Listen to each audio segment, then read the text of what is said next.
ये 10th का mensuration chapter है, यानी सरफेस एरिया एंड वॉल्यूम, पृष्ठीय क्षेत्रफल एवं आयतन, पार्ट 13।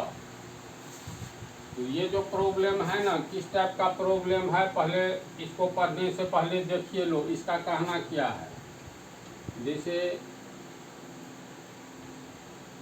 हम लोग जूस पीते हैं ना, इस टाइप के गिलास में देखोगे देता है शहर में।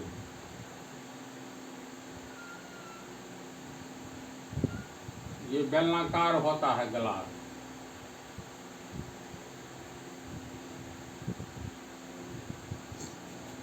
एक गिलास ये हुआ,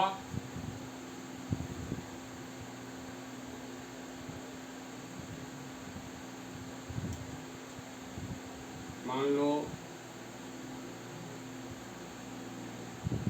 ABCD एक बेलनाकार गिलास है, जिसका ये ऊंचाई हुआ, ये हो गया व्यास। तो नीचे वाला भाग गिलास का देखना वृत्ताकार होता है ना जी? और ऊपर वाला भाग भी वृत्ताकार होता है जी। तो पानी पेंदी तक रहता है। एक गिलास अगर पानी पीते हो तो यहाँ पेंदी तक आएगा पानी, सतह तक, यानी यहाँ तक आएगा।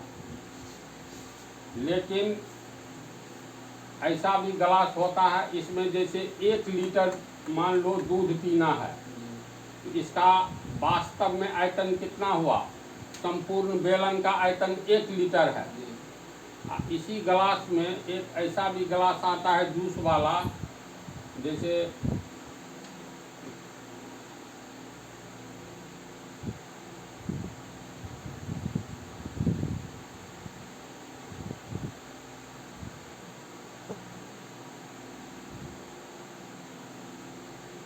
इस टाइप का गिलास, यानी ये अर्धगोला हुआ, नीचे से उभरा हुआ रहता है आधा गोला, यानी अर्धगोला।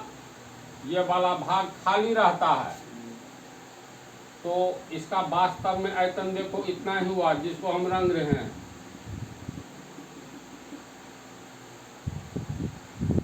यहाँ तक तुमको मान लो ये जो रंगा हुआ भाग है ये नहीं, इतना ही वास्तव में आयतन है। लेकिन देखने वाले ग्राहक को क्या लगता है, शीशा का रहता है तो देखने वाले को लगता है यहाँ तक जूस है, यानी 1 लीटर जूस लिखा रहेगा, लेकिन ये अर्धगोला रहता है। तो अर्धगोला का आयतन घटा दो, तो इसका वास्तविक आयतन कितना हुआ? ये रंगीन भाग हुआ। देखने वालों को लगेगा जो वास्तविक आयतन देख नहीं पाता है, बल्कि ऐसा आभास होता है, प्रतीत होता है, यहाँ तक इस सब में भी जूस भरा हुआ होता है, ऐसा प्रतीत होता है। तो आभासी आयतन का अर्थ हुआ ये वास्तविक आयतन, ये आभास जो प्रतीत हो रहा है, ग्राहक ठगा जाता है, तो ये आयतन तो घट जाएगा। तो ये खाली आयतन, अर्धगोला का आयतन, अब वास्तविक आयतन को जोड़ दोगे तो देखने वाले को लगता है यहाँ तक जूस है। आभासी आयतन, आभास होता है, लेकिन वास्तव में इसका आयतन कितना है? तो संपूर्ण गिलास के आयतन में से अर्धगोला का आयतन घटा दो, तो ये वास्तव में उतना ही आयतन है। तब हिसाब में क्या कहना है देखो, एक जूस बेचने वाले अपने ग्राहकों की आकृति 13.13, तो यही हो गया आकृति 13.13।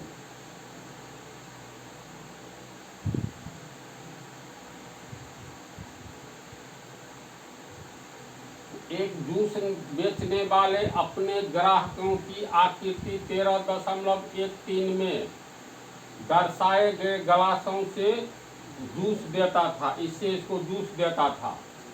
बेलनाकार गिलास का आंतरिक व्यास 5 सेंटीमीटर था, इसको हम लोग AB मान ले। ये PQRS, ये गिलास का संपूर्ण वास्तव में आयतन हो गया। RS से नीचे, यहाँ से ऊपर वाला वास्तव में आयतन हुआ, इसमें वास्तविक आयतन समझ गया ना। तो मान लो ABCD एक गिलास है, जिसका नीचा वाला भाग जो है अर्धगोला टाइप का उभरा हुआ है। तो प्रश्न में है बेलनाकार ग्लास का आंतरिक व्यास 5 सेंटीमीटर था।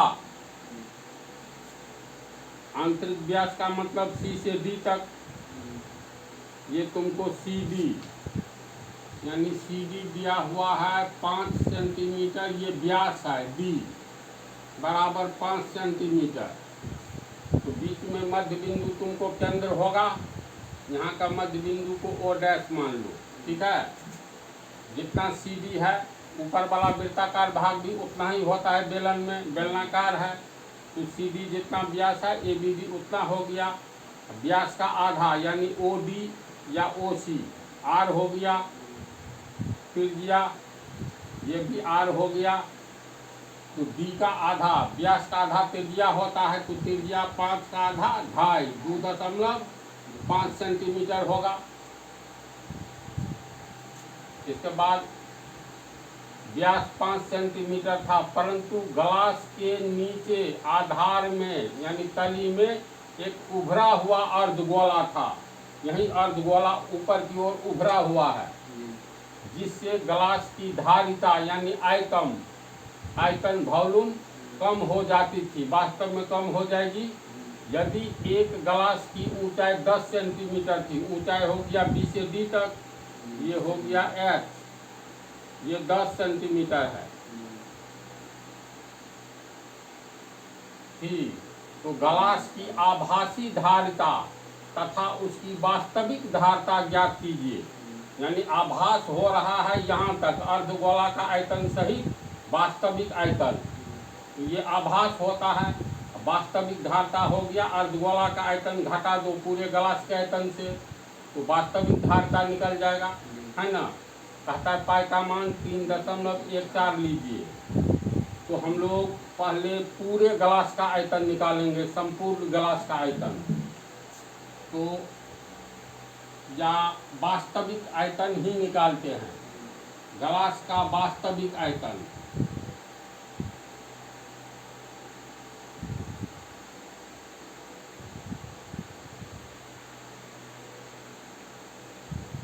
वास्तविक आयतन क्या होता है, पाई आर स्क्वायर एच बेलन का आयतन होता है। तो वास्तविक आयतन हो गया तुमको, वास्तव में तो इतना ही है ना, यानी ये रंगीन भाग है वास्तविक आयतन। तो ग्लास का वास्तविक आयतन संपूर्ण ग्लास का आयतन, तो संपूर्ण ग्लास का आयतन पाई आर एच होगा। चलो एक लाइन और लिखते हैं, संपूर्ण ग्लास का आयतन। इसमें से किसका आयतन घटाएंगे बोलो, संपूर्ण ग्लास का आयतन यहाँ तक निकालिए, इसमें से अर्धगोला का आयतन घटा दो, तो लिखेंगे माइनस अर्धगोला का आयतन।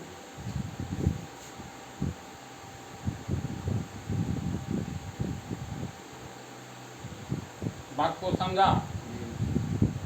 संपूर्ण ग्लास का आयतन कितना होगा, तो बेलनाकार है तो इसका आयतन होता है पाई आर स्क्वायर एच। इसमें से अर्धगोला का आयतन घटाओ, तो अर्धगोला का आयतन 2/3 पाई आर क्यू।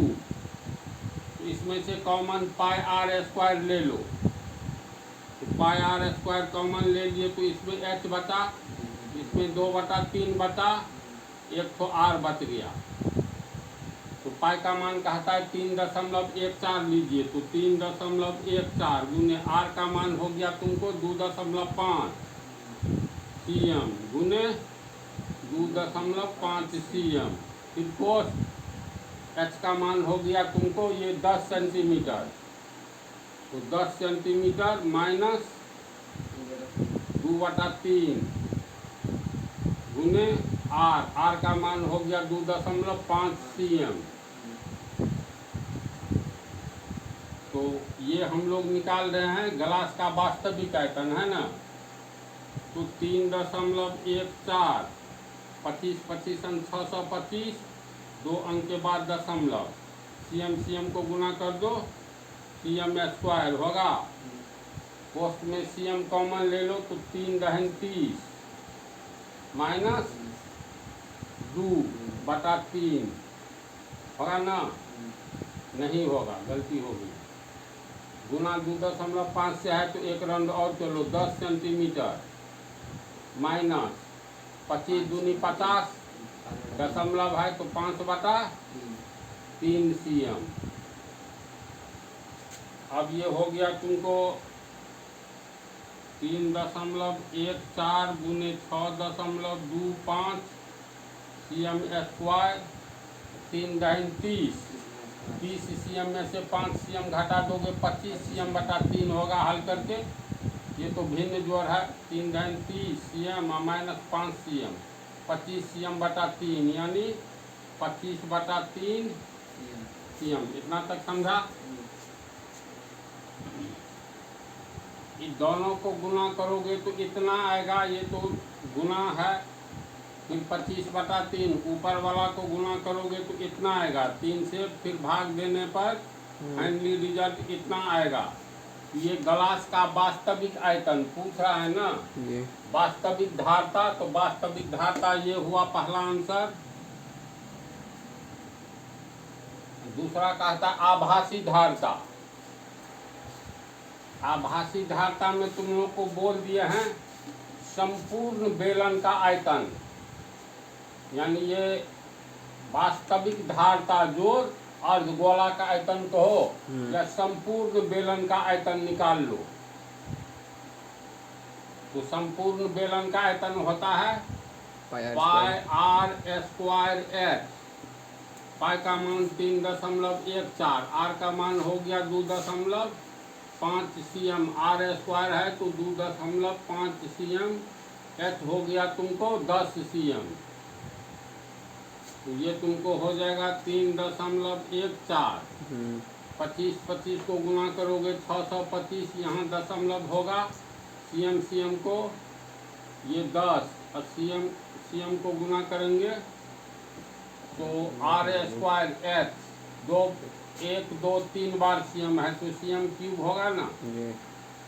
और फिर ये 3.14, 10 से गुना करोगे तो दशमलव आगे आ जाएगा, यानी 62.5 cm³। इसको गुना करने पर तुमको आ जाएगा ये इतना cm³ आभासी धारता हुआ। तो समझ गया? अब ये उदाहरण 7 देखो, एक ठोस खिलौना एक अर्धगोला के समान है, यानी कोई ठोस खिलौना एक अर्धगोला के समान है।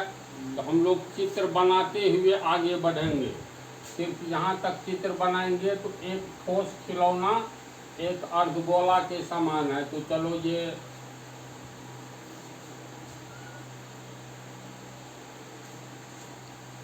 ये अर्धगोला हो गया।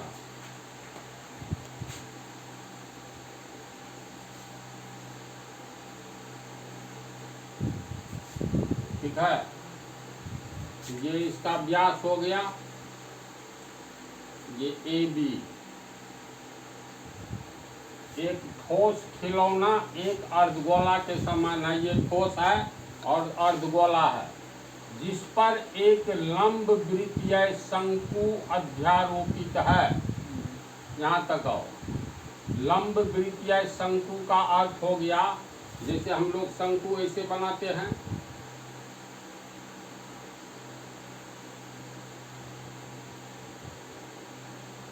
ऐसे बनाओ, या इसको उल्टा बनाएंगे तो ये ऐसे बनता है।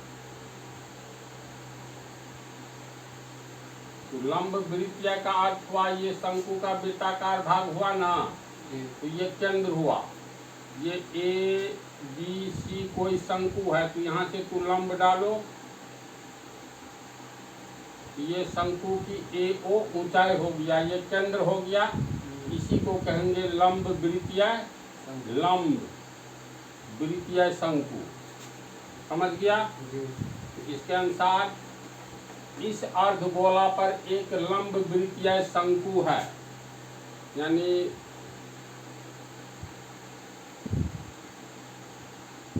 पहले केंद्र खींच लो, ठीक सामने में कुछ ऊंचाई पर आमने सामने दो, ताकि फिगर नहीं गड़बड़ हो।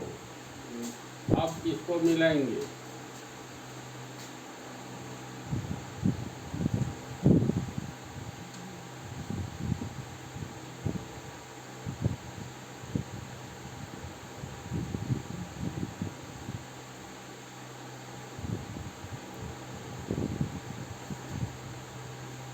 ये अर्धगोला है, ठोस अर्धगोला।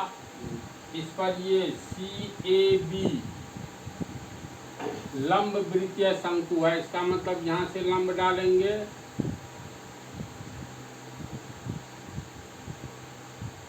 तो ये हो गया तुमको 90 डिग्री, होगा ना, देख करके ही लगता है। इसके आगे है, इस शंकु की ऊंचाई 2 सेंटीमीटर है। ये शंकु जो है CAB, तो इसका ऊंचाई CO हुआ। तो शंकु की ऊंचाई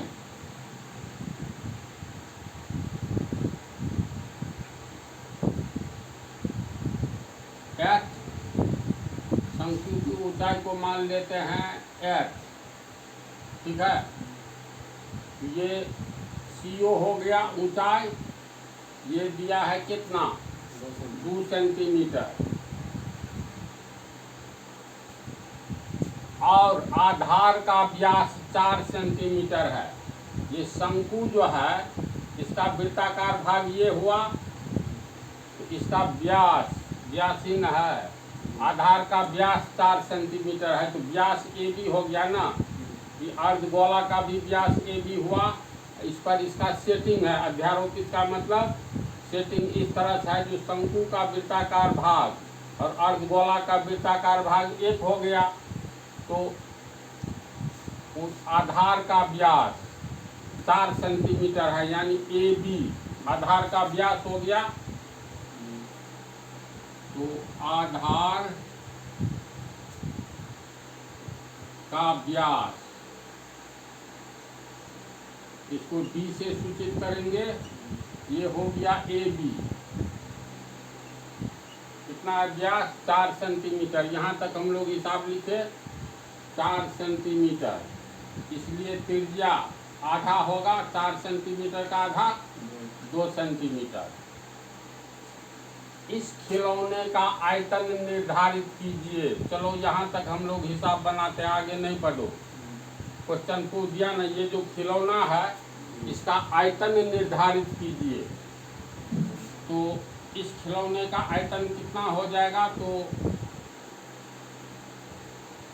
खिलौने का आयतन बराबर किसका किसका आयतन होगा, तो यही दिमाग लगाना है।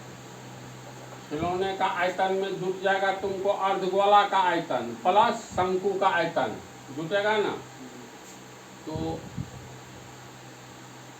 अर्धगोला का आयतन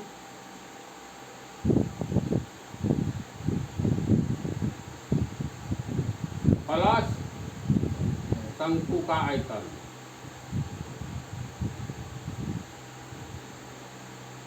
अर्धगोला का आयतन होता है पूरे गोला का 4/3 पाई r क्यूब, 2 से भाग दो तो कट करके 2/3 पाई r क्यूब।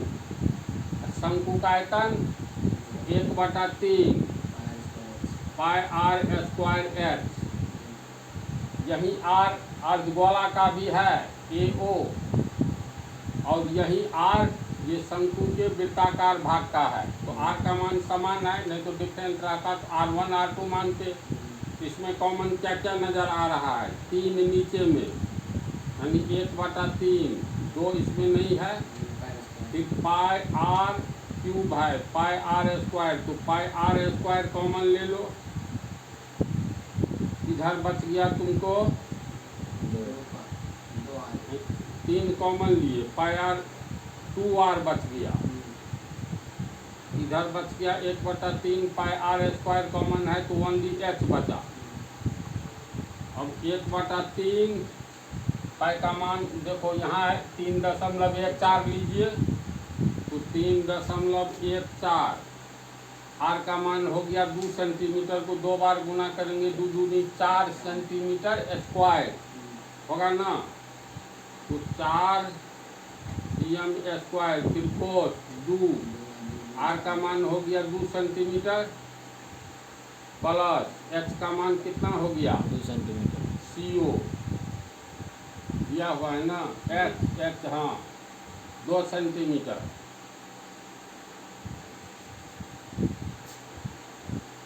तो ये हो गया, तुमको गुना करके कितना होगा, तो कैलकुलेशन में इतना आया है। तो देखो 3.14 को 4 से गुना करेंगे तो 12.56 CM स्क्वायर बटा में 3 और 2 दूनी 4 CM जो 2 CM। अब इसमें भाग दोगे तो 3 चौका 12 दशमलव 3 एकम 3 2 6 3 अठे 24 फिर 6 आएगा आता रहेगा। तो CM क्यूब हो गया, सॉरी स्क्वायर गुने 4 2 6 CM। इसको गुना करोगे 6 को 6 से गुना करेंगे 36 बच गया 3 6 अठे 48 3 51 बच गया 5 6 एकम 6 5 11 का 1 बच गया 1 6 चौका 24 1 25 3 अंक के बाद दशमलव इतना CM क्यूब आएगा। तो ये तुम लोगों को खिलौने का आयतन इतना निकला। ये हो गया यहाँ तक का आंसर, मतलब खिलौने का आयतन निर्धारित कीजिए। तो ये इतना आंसर हुआ, खिलौना का आयतन 25.116। तो खिलौने का आयतन जो आया है ना 0.116, एक के आगे 6 है। तो तुम लोग को बोले हैं 2 अंक के आगे अगर 5 या 5 से 9 तक वाली संख्या हो तो पीछे में 1 जोड़ देना, तो 6 है। दशमलव के बाद 2 अंक आगे की बात है तो 6 को 1 मान लिया जाता है, तो 1 1 2 लिख दिए हैं। तो खिलौने का आयतन इस तरह निकल गया। इसके बाद कहता है, आगे पढ़ोगे, यदि एक लंब वृत्तीय बेलन यानी लंब वृत्तीय बेलन इस खिलौने के परिगत हो तो बेलन और खिलौने के आयतनों का अंतर ज्ञात कीजिए। तो इस पंक्ति को समझो, यदि एक लंब वृत्तीय बेलन का अर्थ हुआ इसके परिगत हो, यानी एक बेलन ऐसा लो जिसमें इस ऊपर से रख दो ताकि ये इसमें, जैसे मान लो ये बेलन है,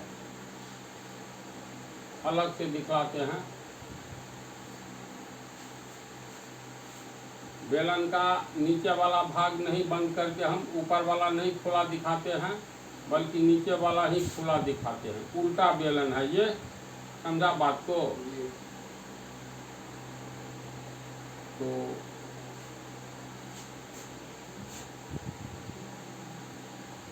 ये बेलन हुआ, मान लो ये वाला भाग तुमको ढका हुआ है, ये खुला हुआ है। इसमें कहता है यदि एक लंब वृत्तीय बेलन इस खिलौने के परिगत हो यानी चारों ओर हो, तो इसी बेलन को उठा करके, ये भाग खुला हुआ है, ये भाग तुमको बंद है। मान लो ऐसा है ना ये बेलन, तो इसी बेलन में इसको उठा करके डाल दोगे तो ये यहाँ तक आ जाएगा, यहाँ तक। ये आकृति को इसमें उठाकर डाल रहे हैं, तब कैसा फिगर बनेगा कि खिलौना के परिगत यानी चारों ओर एक लंब वृत्तीय बेलन है। इसका अर्थ हुआ खिलौना के चारों ओर, यानी खिलौना को इसी में डाल दो। तब कल्पना करो कैसी आकृति होगी बेलन का। तो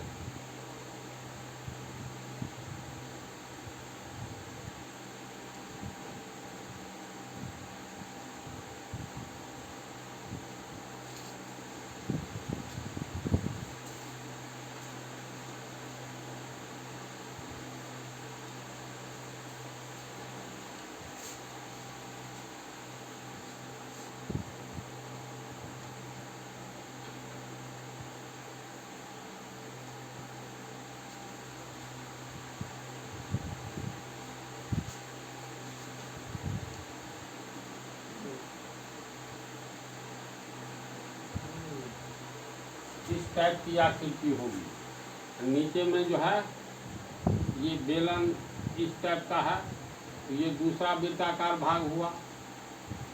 समझा बात को? तो ऐसा चित्र बनेगा। तो लोग चित्र को ठीक से समझ गया ना। ये बेलन में ये इस तरह खिलौना रखा हुआ है, जो देखो इस खिलौने के परिगत मतलब चारों ओर ये है ना, ये बेलनाकार बेलन। तो इसमें कह क्या रहा है, यदि एक लंब वृत्तीय बेलन, तो ये लंब वृत्तीय बेलन का यहाँ से लंब डालेंगे तो यहाँ तक लंब यही हुआ। और वैसे भी बेलन का अर्थ होता है लंब वृत्तीय बेलन ही।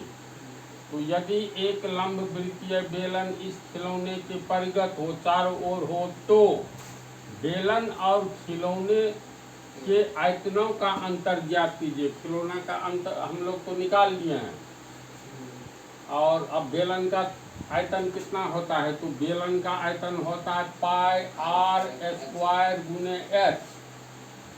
तो बेलन का आयतन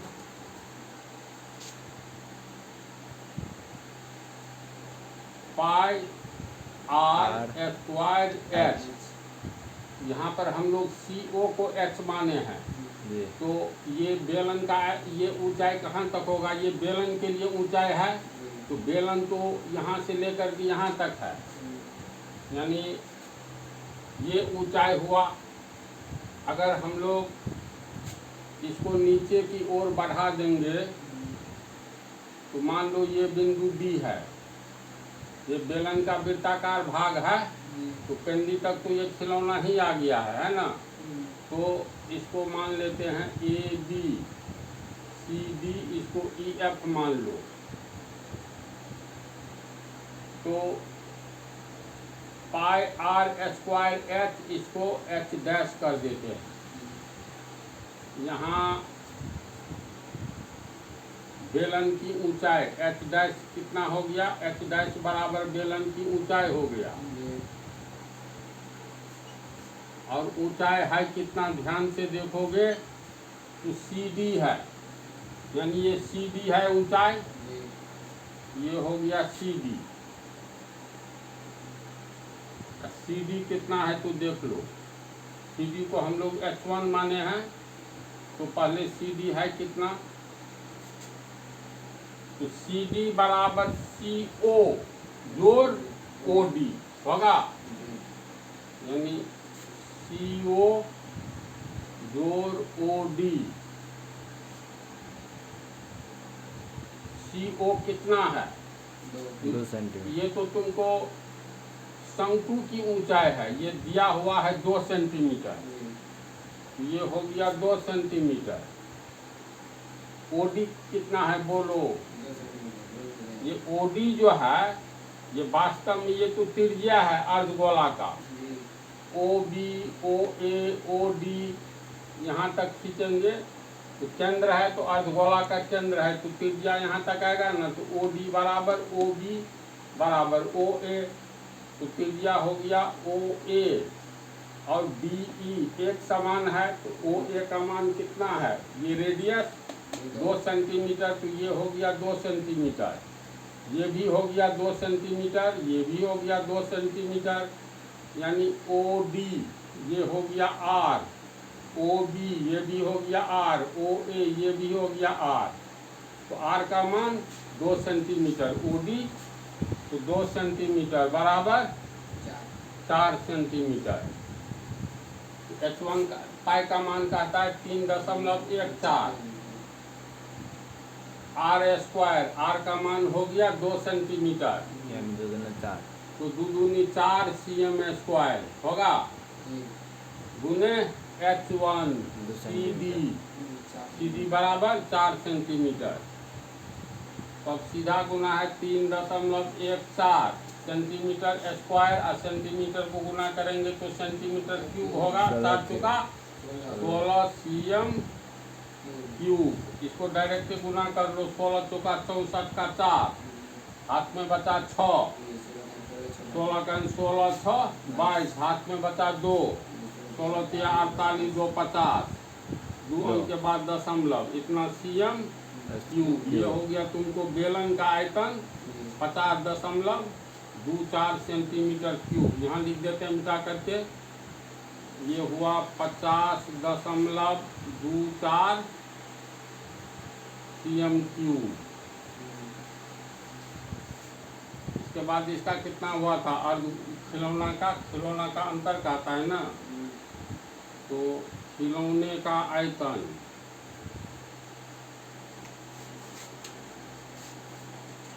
ये चेक करो, बतलाओ।